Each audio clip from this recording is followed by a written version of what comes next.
beaucoup de choses à comprendre pour pouvoir mettre une voiture en glisse. C'est comme le vélo, ça s'oublie pas? Ça s'oublie pas, ouais. On glisse sur à peu près 250 mètres, tu vois. Tu vis ça comme une victoire, mais tu peux même pas imaginer un espèce de kiff. Accélère, oui, va loin, va loin, va... Yes! Ah mais tu m'as pas parlé de la voiture. Alors déjà au niveau du parc des voitures, j'avais l'impression d'être sur le concours de Lucien. On a tout enlevé là, non? Il a pas l'air de trop savoir ce qu'il fait, le monsieur à côté de moi, ça me fait un peu peur. Tu as roulé plus qu'en motocross. C'était historique. C'était historique.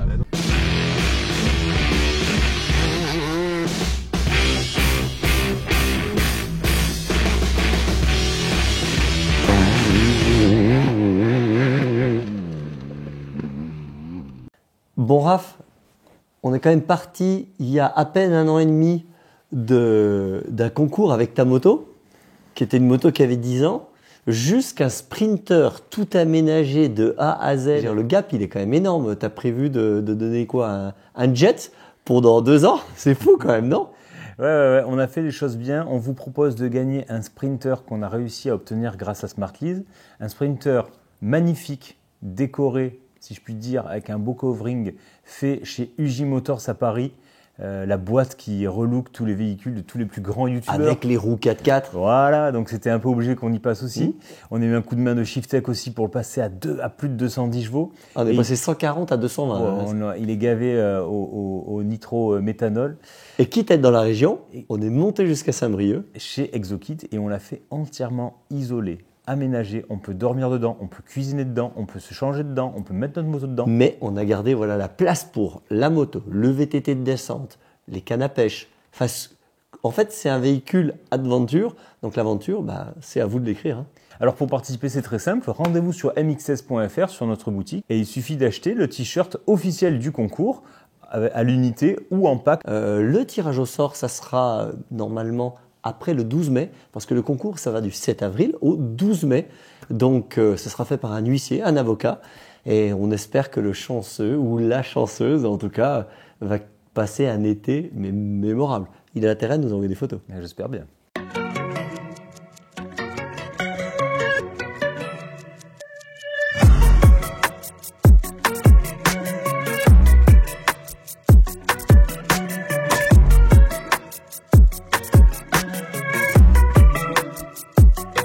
Alors Pierrick, on se retrouve aujourd'hui pour notre tout premier épisode sur 4 roues. Ça, j'ai cru que ça n'arriverait jamais. Et puis, je pensais à un truc un peu tout terrain. Mais alors, pas du tout.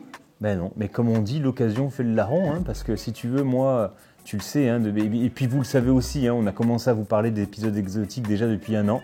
Je pensais qu'on pourrait faire ça avant. Malheureusement, ça a pris un petit peu de temps. J'étais sûr qu'on ferait un jet à bras avant de faire une BM. Hein. Et ouais, et puis nous, on a envie de se faire plaisir, on a envie de découvrir des choses comme vous et de vous les faire découvrir avec nous. Et si tu veux, Nico, notre pote, le vendeur auto, il m'a proposé d'aller faire du drift. Alors, le drift, la glisse, sans déconner, c'est quand même très tout-terrain ça. Parce qu'on aime le tout-terrain, parce qu'on est en glisse, on dérape de l'arrière. Moi, sur mon vélo, la première chose que j'ai fait, c'est un dérapage que je dérape. C'est vrai, il y a un petit peu de ça, il y a un petit côté ça. Donc Nico m'a embarqué avec lui pour une journée à Loéac, circuit que je connais bien. Parce que j'allais dire, t'as pas fait du supermotard sur le circuit d'à côté, ouais, de pistes de karting, j'ai fait pas mal de vidéos de supermoto là-bas, donc c'était sympa d'y retourner. Donc raconte-moi, on n'est pas sur un circuit de karting pour faire du drift? Non, là c'était un circuit d'automobile, un petit circuit d'automobile. Ok, mais quand même de bonne taille. De bonne taille. Ok. Donc on est parti très tôt de Paris avec Nico vers 4h du mat, hein, donc grosse journée en perspective. Et puis l'idée c'était d'apprendre à faire de la glisse, du drift. Donc quand on est arrivé, si tu veux, on a assisté au briefing qui était donné par Yann Lechaussec. Alors Yann Lechaussec, si tu veux, c'est quelqu'un qui fait de la voiture évidemment depuis très longtemps et qui a été dans les jeunes espoirs du rallye auto en même temps que Sébastien Loeb. Ok. Il s'est déjà retrouvé derrière une grille de départ avec Sébastien Loeb. Donc c'est quelqu'un qui, si tu veux, a un haut niveau de technique auto. C'est cool d'arriver dans des journées comme ça parce qu'il y a toujours un mec qui est à la fois pédagogue mais surtout super compétent. C'est comme faire un stage avec Nuke ou... Voilà, c'est ça. T'imagines bien. Et si tu veux, d'entrée, on s'est quand même pris un briefing de d'une bonne trentaine de minutes sur l'art de mettre une voiture en glisse. Alors, c'était plus de trucs de sécurité ou plutôt des trucs de pilotage? Alors, il y avait évidemment un petit peu de sécurité, je vais y revenir après, mais c'était essentiellement beaucoup du pilotage, si tu veux. Ok. Parce qu'il y a quand même beaucoup de choses à comprendre et à mettre en place pour pouvoir mettre une voiture en glisse. Ce que j'ai compris plus tard, pour moi, la glisse, ça se résumait à du drift. Alors j'ai appris qu'en fait, quand tu parles de drift, comme tu le vois souvent à la télé, c'est du power drift. C'est-à-dire que tu te sers de la puissance des roues de la voiture pour faire patiner les pneus et partir en glisse. Sauf qu'en fait, c'est pas exactement ce qu'il nous a appris Yann. Donc je suis allé le voir tout de suite et j'ai posé cette question. Alors en venant ici, si tu veux, pour moi, faire du drift ou de la glisse, c'était tout se jouer sur la pédale de droite. Et en fait, je me suis rendu compte dès le briefing que c'était pas ça du tout. Alors, est-ce que tu peux nous expliquer quelles sont les différentes manières de glisser brièvement? En tout cas, tu as utilisé deux termes, tu as parlé de drift et de glisse, et en effet, déjà, ces deux activités-là sont proches visuellement, mais pas forcément dans la philosophie et dans le déclenchement de la dérive. Et donc, en drift, on aurait plus parlé d'accélérateur au début, on aurait parlé de frein à main, on aurait parlé éventuellement de coups d'embrayage, de patinage de roues. Dans la maîtrise de la glisse, on est plutôt dans un aspect plus noble du pilotage et plus polyvalent où sur le frein, tu placeras des tractions, des propulsions, des 4 roues motrices. Et donc l'idée, c'est d'avoir un pilotage un peu universel. Donc en effet, placement de la voiture au frein pour déclencher la dérive et derrière, gestion de la glisse, tout comme en drift, à l'accélérateur et au contre-braquage. C'est la méthode universelle quelque part, les clés?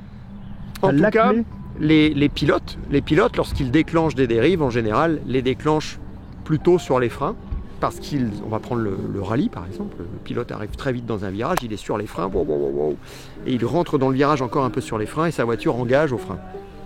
Un pilote de circuit, pareil, il est vraiment sur la limite, et s'il a freiné un peu tard, il a retardé son freinage et la voiture engage un petit peu. Alors on peut aussi déclencher des dérives à l'accélérateur, sur les propulsions notamment, ou les grosses 4 roues motrices. Mais en général, quand on est en recherche d'efficacité, la dérive, elle arrive surtout au frein.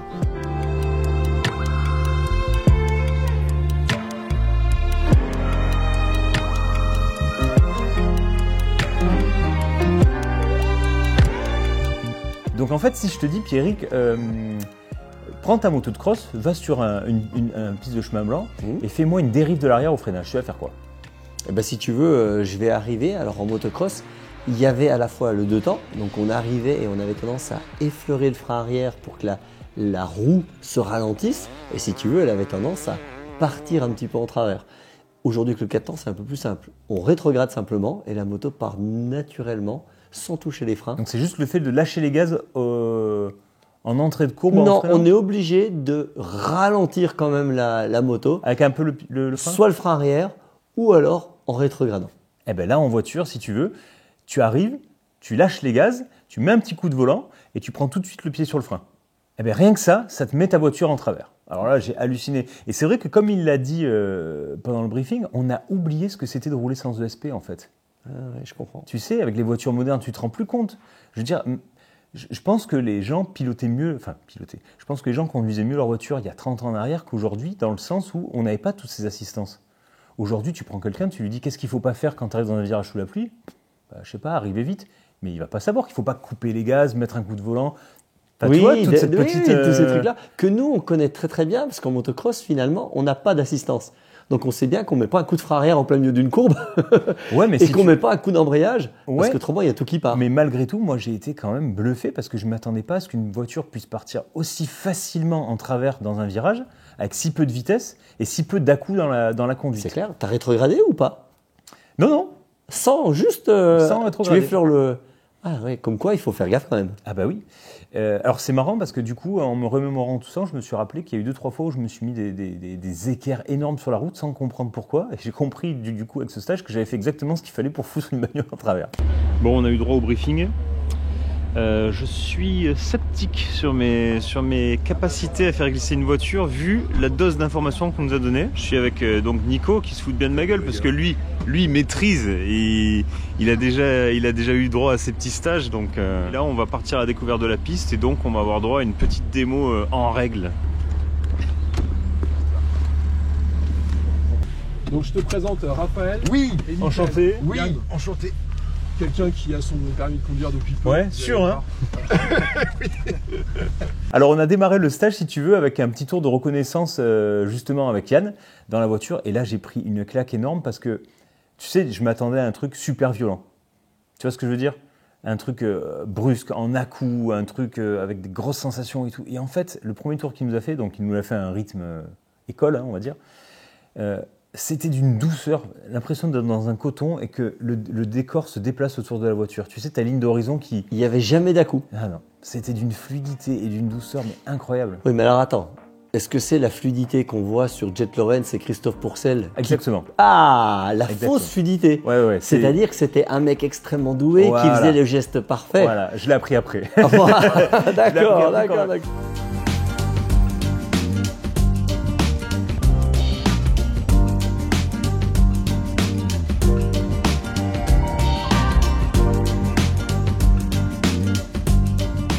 Accélère. Et ici, je mets la 4, je prends d'abord de la vitesse, je lâche l'accélérateur et reprise de gaz. Et on rentre dans notre rond-point, là, ça y est. L'accélérateur déplace l'arrière, le volant déplace l'avant. Et ça peut durer longtemps. Maintient le gaz. Et on... C'était historique. C'était historique. Quand il a fini la démo, je me suis dit putain, mais je vais jamais y arriver, ça me semble intouchable le truc. Tu sais, ça semble. Moi, comme toi, j'ai aucune compétence particulière en voiture. Je veux dire, je conduis ma voiture, j'ai fait un petit peu de circuit, mais en mode touriste, donc on ne peut pas appeler ça faire du circuit. J'ai aucune compétence particulière. Et là, moi, j'ai l'impression que si tu veux, ça touche un petit peu au sublime, quoi, de mettre une voiture tu sais, en travers et de faire toute une courbe à l'accélération comme ça. Je me dis, ouais, il faut un niveau tout. Eh bien, en fait, au fur et à mesure de la journée, je me suis rendu compte que c'était assez accessible. Alors, j'avais de la chance, si tu veux, parce que dans ma voiture, j'avais Nico, notre pote, le vendeur auto. Et Nico, ça fait déjà pas mal de stages qu'il fait avec Yann. Et il a quand même un putain de coup de volant, faut dire ce qu'il est, quoi. Et donc, si tu veux, j'avais Yann qui m'a donné un peu les lignes à suivre sur la journée. Et j'avais Nico en coach particulier qui était à côté de moi et qui un petit peu me gommait mes erreurs. Oui, parce que lui, il est passé par ton niveau. Ouais. Et il a, on va dire, peut-être fait des petites erreurs qu'il a pu te donner. Un peu comme toi, quand tu dis aux gens, exagérez, arrivez plus vite, n'ayez pas peur. Lui, il a pu t'aider un peu. Tu avais une double aide. Allez, c'est parti. On suit Nico qui va nous décoter une petite voiture. Bah attends, on peut peut-être prendre ça. Ouais, Nico, il se fait pas chier, hein. Il va direct vers les BM. Donc là, on est sur les premiers tours. Ouais. Bon, ça a l'air quand même chaud. En tout cas, ça fait moins fluide qu'avec l'instructeur. C'est comme le vélo, ça s'oublie pas? Ça s'oublie pas, ouais. Non, mais là, je t'ai trouvé dedans direct, moi, quand même. Tu m'as vendu un il faut que je me chauffe, mais. Ah ouais, là, tu vois, en fait, l'air de rien. Là, par exemple, les enchaînements, je sais que je vais mettre 1 ou 2 tours, tu vois, avant de les faire. Là, je lance. La voiture freine, je réaccélère. Là, je relance dans l'autre sens, tu vois, l'accélération. Oh mec, putain, mais t'as fait le cochon. Et vas-y, on va se le faire. Là, t'as à peu près... Là, on glisse sur à peu près 250 mètres, tu vois. Ouais. Oh mec, putain, tu m'as régalé là.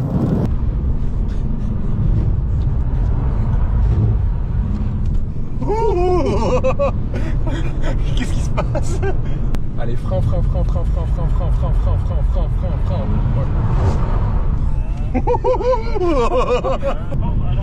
Oui. Allez, Raph. Putain, mec, dommage, mec.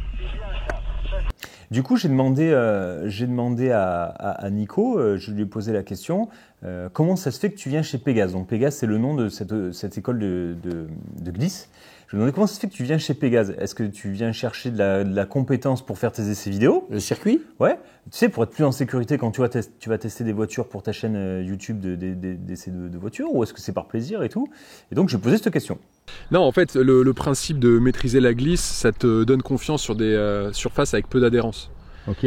Donc moi, je voulais absolument savoir comment contrôler une glisse quand tu perds la voiture, quand elle glisse alors que tu t'y attends pas, mais aussi quand elle glisse et quand tu le provoques.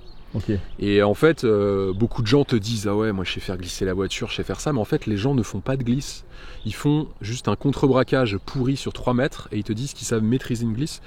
Et donc du coup, c'est pour ça que j'ai fait appel à Yann Le Jeu Sec, qui m'a expliqué comment vraiment précisément lancer une voiture, que ce soit sur des surfaces avec une faible adhérence, mais aussi sur du sec.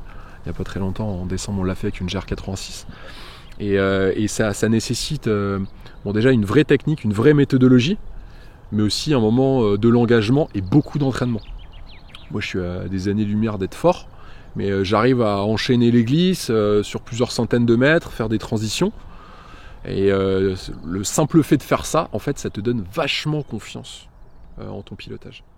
Et ça t'est arrivé après dans la vie de tous les jours de retrouver des circonstances, je sais pas, sur route mouillée ou quoi, où d'un coup tu as pu un peu retrouver des sensations que tu avais vues sur des journées comme ça, glisse?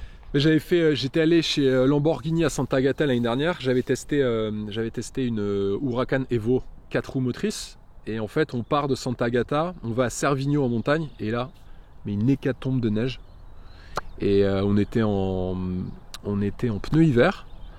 Et en fait, on a pu monter en haut du col, sans aucun souci, tout en travers. Et le truc, c'est que si t'as pas pris de cours, c'est compliqué. Tu prends vraiment des risques. Parce que souvent, on va faire des mouvements antagonistes par rapport au bon mouvement, quand on n'a pas la technique. Et du coup, le fait de prendre des cours avec Yann et toute son équipe, ça donne vachement confiance. Et au bout d'un moment, ça devient presque un jeu, si tu veux, de jouer avec la voiture. Donc je conseille vraiment tous les gens qui veulent améliorer leur pilotage, même s'ils font beaucoup de grip, je leur conseille de faire au moins 1 à 2 stages de glisse, parce que ça te donne vraiment confiance et tu augmenteras l'atteinte de tes limites. Et ça te donnera nécessairement beaucoup de confiance lorsque tu vas commencer à hausser le rythme. Donc la journée passe et puis si tu veux, alors c'est marrant, hein, les premières glisses que tu arrives à faire, tu vis ça comme une victoire, mais tu peux même pas imaginer un espèce de kiff que j'ai rarement eu dans une voiture. Allez, frein, on accélère, Raph. Allez, dans l'autre sens, accélère. T'as arrêté d'accélérer, putain. Arrêtez-moi cette drogue, ça va mal finir. Coup à l'intérieur. Voilà, maintenant tu gères l'accélérateur. Allez, on gère l'accélérateur, on accélère, et on regarde droit. Yes. Yes. 4, passe la 4. Voilà, on va chercher. Encore. Allez, c'est bon. Allez, on gère maintenant. Accélère. Oui, allez, accélère. Oui, va loin, regarde loin, regarde où tu vas. Yes. Freine. Oui. Accélère. Yes. Tu vois, par exemple, j'ai fait pas mal de stages, moi, de découverte de supercars sur circuit. J'ai fait des stages Lamborghini, Ferrari, tu sais, qu'on m'a offert pour des anniversaires et tout. Et c'est vrai que j'ai adoré ça parce que j'aime beaucoup les voitures et tout, mais il y a quand même toujours ce petit côté frustrant et ce côté un petit peu peur parce que tu arrives sur un circuit que tu connais pas, tu te dis bon, j'ai envie de me faire plaisir d'aller vite, mais techniquement t'as peur de faire l'erreur. Oui, j'ai pas les compétences, j'ai peur de faire l'erreur, j'ai peur de passer à côté de ma journée parce que ceci, parce que cela, tu as des gens qui roulent très vite autour. Et en fait, ce qui était cool sur cette journée glisse avec Yann et son équipe Pégase, c'est qu'il n'y a pas de vitesse. En fait, si tu veux, ils arrosent la piste à certaines portions, et toutes ces portions arrosées, ça va être des pistes de travail. En fait, tu n'apprends pas à glisser sur du sec, parce que glisser sur du sec, ça demande beaucoup plus d'engagement, beaucoup plus de vitesse, c'est beaucoup plus violent, parce que tu sais, ta voiture accroche et tu te mets des coups de raquette, ce qui arrive beaucoup moins sur le mouillé.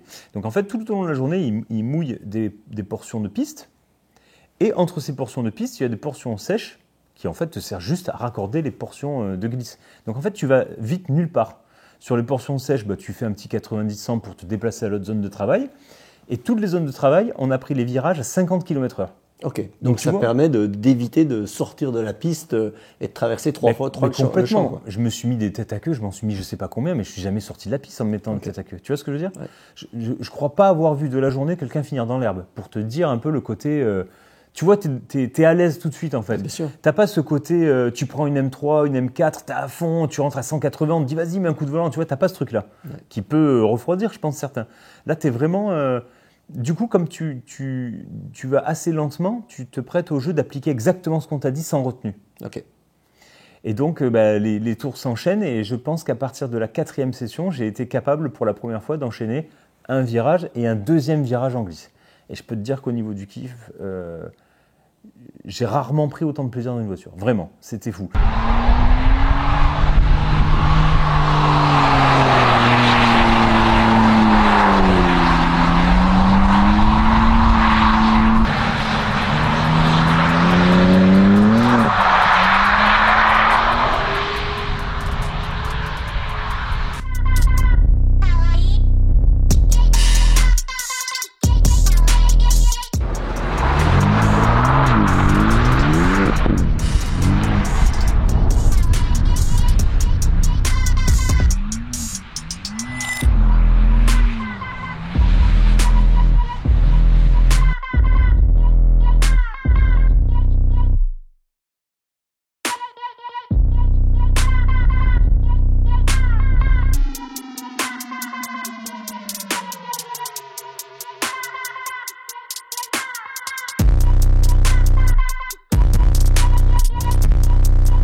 Alors, ce qui était un petit peu frustrant, c'est qu'on n'exploitait pas du tout les puissances moteurs.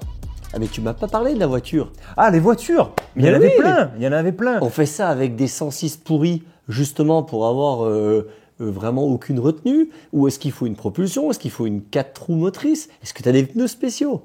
Alors déjà, au niveau du parc des voitures, j'avais l'impression d'être sur le concours de Lucien. Ah, pourquoi des si belles voitures?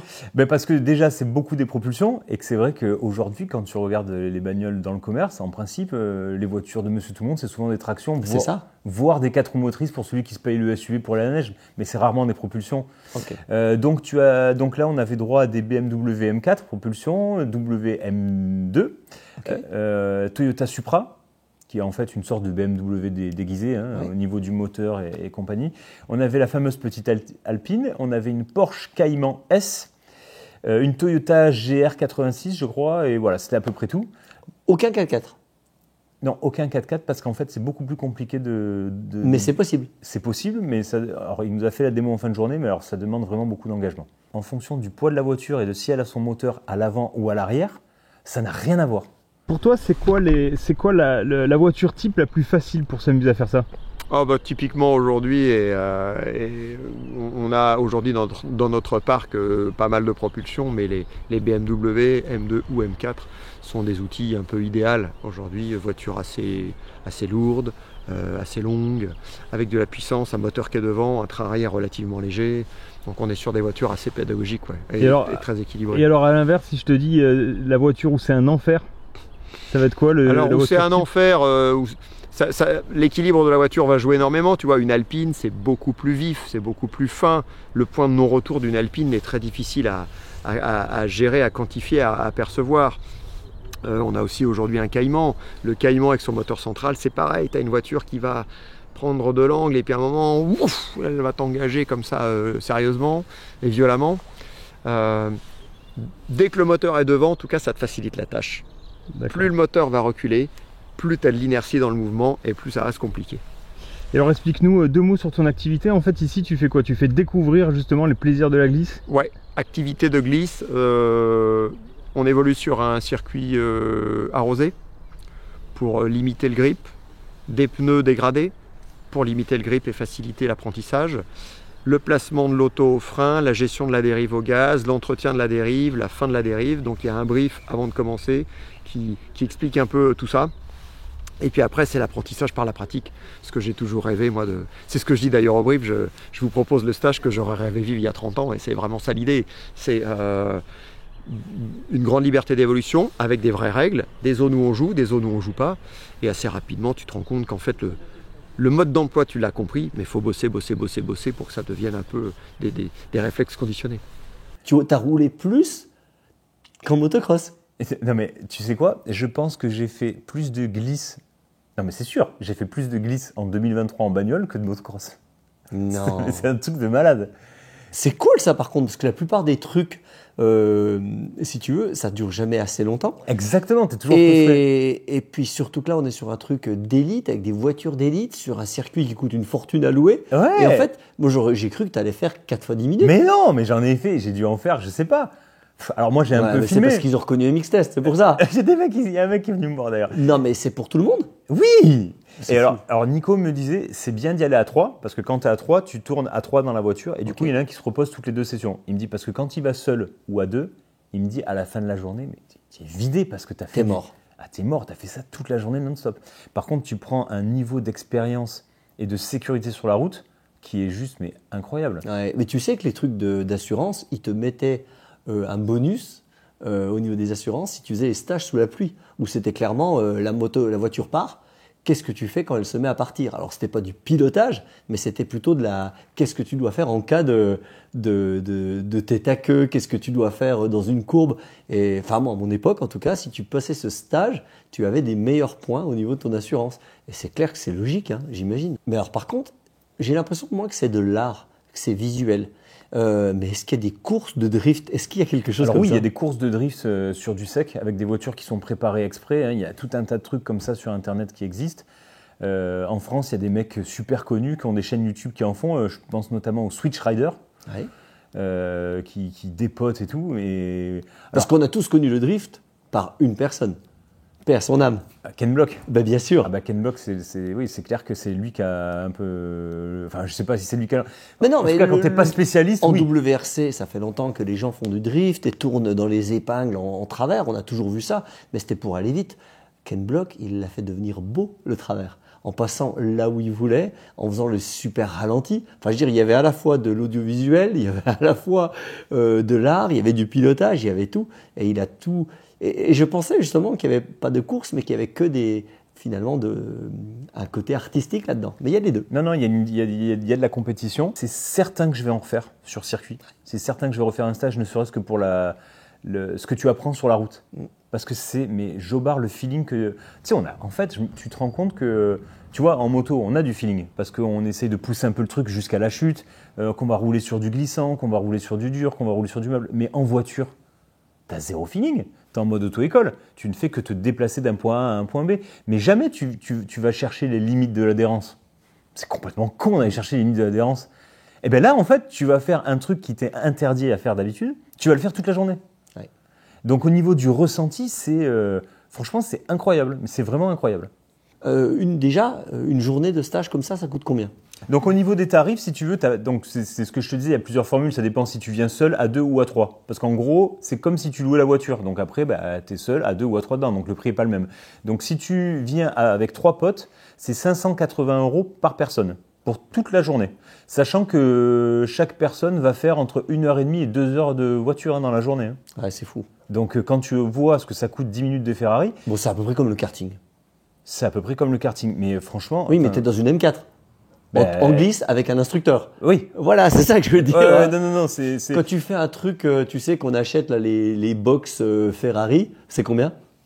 Oh t'étais vite à... Franchement, je pense qu'à 250 balles, tu fais pas beaucoup de tours. Hein. Tu dois faire 2-3 tours. Hein. Voilà ce que j'allais dire. Donc du coup, non, c'est plutôt accessible alors. Non, c'est plutôt accessible. Alors, ça Tu le reste fais une pas somme. tous les week-ends. Tu le fais pas tous les week-ends. Ça reste une somme parce que voilà, tout le monde n'a pas les moyens de claquer 600 balles dans la journée. Mais si tu aimes la voiture, tu veux te faire un cadeau dans l'année, franchement, c'est vraiment pas con du tout de faire ça. Enfin, moi, je vais y retourner, c'est sûr. Mais ouais, alors encore une fois, voilà, hein, c'est à mettre en comparaison parce que avec des baptêmes sur Ferrari, sur Lamborghini et tout, moi j'adore, hein, je l'ai fait plein de fois et je le referai sans doute. Mais par contre, c'est incomparable. C'est incomparable. Non, mais il y a des choses comme ça qui sont rares, elles sont chères, c'est certain, mais on peut pas. Moi, j'ai fait de l'avion, de l'hélicoptère, ça m'a coûté 200 balles, mais j'ai pas regretté de survoler tout le genre en hélicoptère. Bah oui, bien sûr. Et parce que tu ne le fais qu'une fois tous les 5 ans. Bah oui, c'est ça. Donc toi, je te sens que tu vas y aller une fois, et 2 fois, ça va être le grand maximum à l'OEAC. Ah ben, j'aimerais bien y retourner en tout Tu vois ce que je veux dire? Bien Donc sûr. tu vas pas y aller tous les week-ends. Ouais. Donc ça vaut le coup de mettre de côté pour faire ça. Alors ça fait très très pub, hein, on est bien conscient que ça fait très très Non, pub. mais il y en a partout en France des centres comme ça. Oui, alors, bien sûr, vous pouvez le faire sans doute de partout en France. Nous, on vous parle de Pégase, ils sont basés à l'OEAC, mais je crois qu'ils font des dates au Castellet ou je sais pas où. Allez voir sur le site Pégase.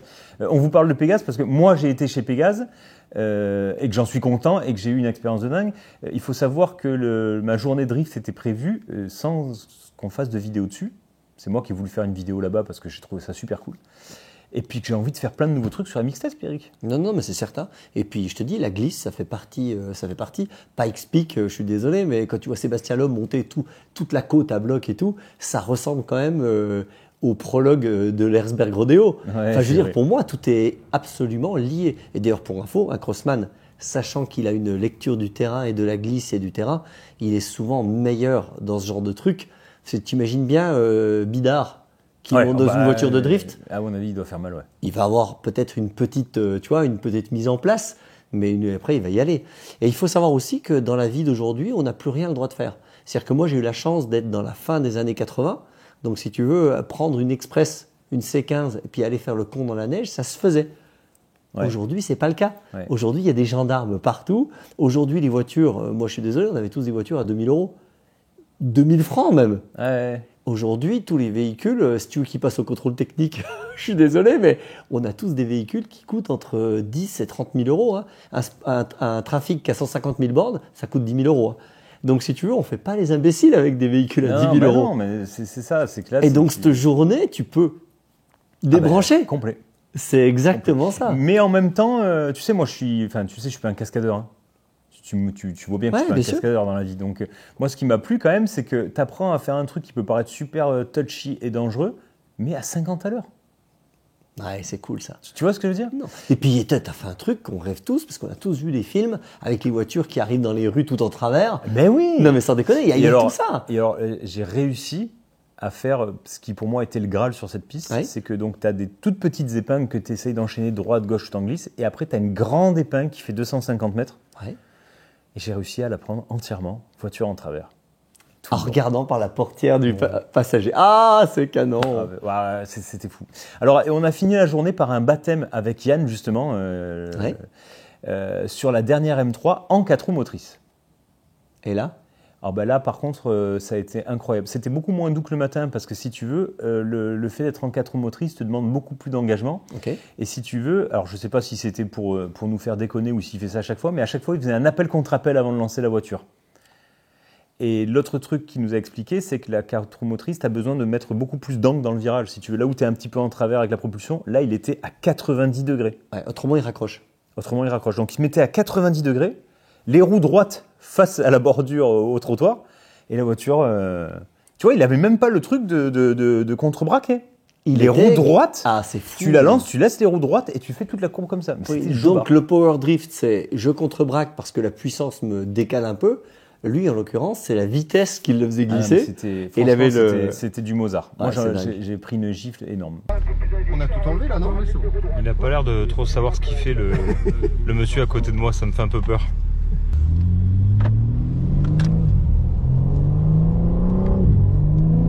Oh là, ouais. Oh putain. Magique déjà. Qu'est-ce qui se passe? C'est pour emmener les gosses à l'école, c'est parfait. Ah ouais.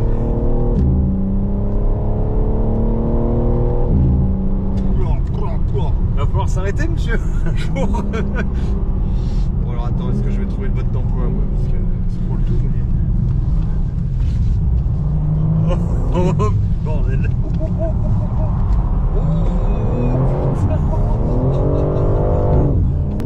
On a fait une petite balade à l'OEAC. Oh putain, mais qu'est-ce que c'est ce bordel?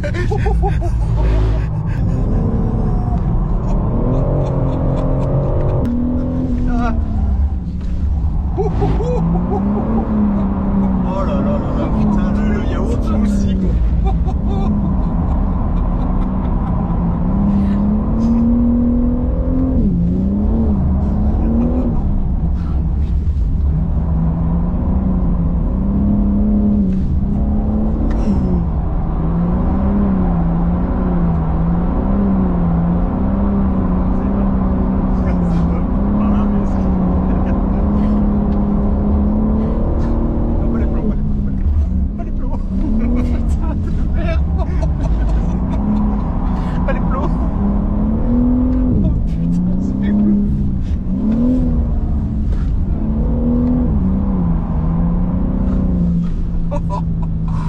fun. Hein. Ah, franchement, c'est ouf. Là. Quand t'arrives devant les plots, on a l'impression qu'on va sortir. Les plots, tu te dis jamais ça passe, même pas en rêve. Donc, j'espère que cette vidéo vous a plu. Moi, je trouve ça chouette de sortir un petit peu des sentiers battus et d'aller découvrir d'autres choses. Et puis là, tu n'as plus d'excuses. L'épisode quad qui va arriver, Ah bah là, tu as intérêt à appel contre appel avec le quad, appel contre appel. même le Banshee. Hein. Ah, c'est ça. Ça marche. Donc, j'espère surtout que je t'amène avec moi la prochaine fois. Avec grand plaisir.